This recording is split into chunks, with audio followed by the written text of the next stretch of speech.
Back to you. And while there are so many out there right now, there is one scheme that is continuing to rapidly spike. And Mike, this is so important for folks to hear at home because this is a strategy that could easily catch any of us off guard. And we've talked a lot about them here on Good Morning Cleveland, imposter scams. In 2024, they rose to the top spot in the fraud category with nearly 846,000 reports, according to the Federal Trade Commission, resulting in a loss of about $3 billion. That's a 362% increase from 2020.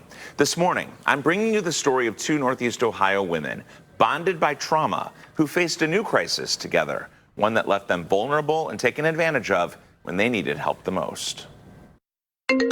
A phone call in a moment of need. She said, "I'm just at my worst. I don't know what to do." Prompted Seymour Avenue survivor Lillian Lee. All animals have that special, unique way that God gave them to make us feel okay. To rehome this green cheek parrot she raised by hand. This is me gifting it to another trauma survivor. That survivor, Laura Cowan. She offered me Precious, like a support animal. Precious! At the time, the Cleveland woman, who endured years of domestic violence, found herself struggling with a flood of emotions. Being a survivor of any type of trauma, you have flashbacks, nightmares. Laura tells me it can all take a toll on your health. What sort of difference did you notice after you got Precious? Oh man, my blood pressure went down, a little bit more calm. The last 2 weeks have been anything but calm. I've been calling her name, Precious, Precious, pretty girl. Precious escaped as Laura was walking into her home. And she flew straight into our backyard, this big tree. I contacted every person known to man that can be able to get her out of that tree. Lillian and Laura turned to social media, posting a picture of Precious and what happened. We were at the mercy of others. We couldn't climb the tree. A short time later, they were contacted by a pet rescue company. She said, well, they do want a deposit up front before they come, and they'll head straight out once it's confirmed. Laura sent $100 via Apple Pay, and a 45-minute arrival window turned into 2 hours.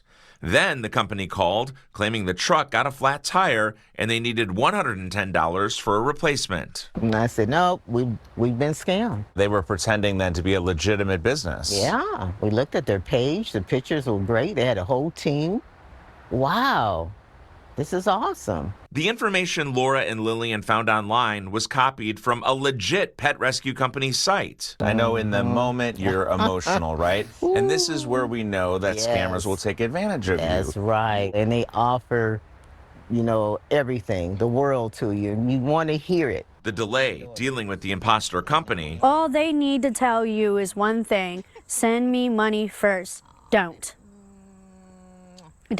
Gave Precious time to move out of sight, likely sealing her fate. They really don't understand how bad they really hurt somebody.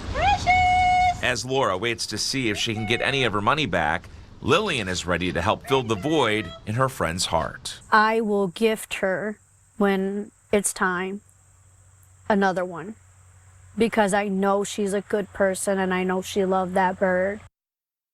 Oh, Mike, wow, what a story. So you learned, too, that the search and rescue group is actually based out of Florida. It is legit, but they have clients all across the country. They consult for people all across the country. I spoke with the owner, and she told me that someone copied her content, then used it to create a fake business page on Facebook. They just came in and stole it. And then they started contacting people at pretending to be my business. And then when people responded, they kept conversations on direct message on Facebook and text message, never providing personal information, never talking on the phone. So you mentioned in the story, this was about a pet. It's emotional. So what do we do kind of to protect ourselves? Yeah, while spotting those bogus businesses can be tough, there are a few things to remember. First, do not click on links or call numbers sent to you in a message that you were not expecting. Second, contact the business or organization using a verified phone number, website, or email. And finally, watch out for blurry images on a website or strange area code on a text or call. And remember, imposters use government agencies like the IRS, local police for missed jury duty scams, airline customer service, and the Ohio Turnpike. Those are just some ways that they are scaring money out of people. One of the many schemes, some of the many schemes that we continue to see. And I did hear from Laura. She sent me an update. Precious is still missing. Oh. She has upped the reward to $500. She's gotten some people that have donated some money. Maybe that will motivate people to kind of give another look. But really, the clock was ticking from the jump, and Lily was worried that it's likely the bird's not surviving. So, Oh. yeah. Mike, thank you for that story, and of course, we hope that Precious is maybe found. Yes. Yeah. Maybe. Yeah. Laura My said goodness. she's holding on to hope. Yes, of course.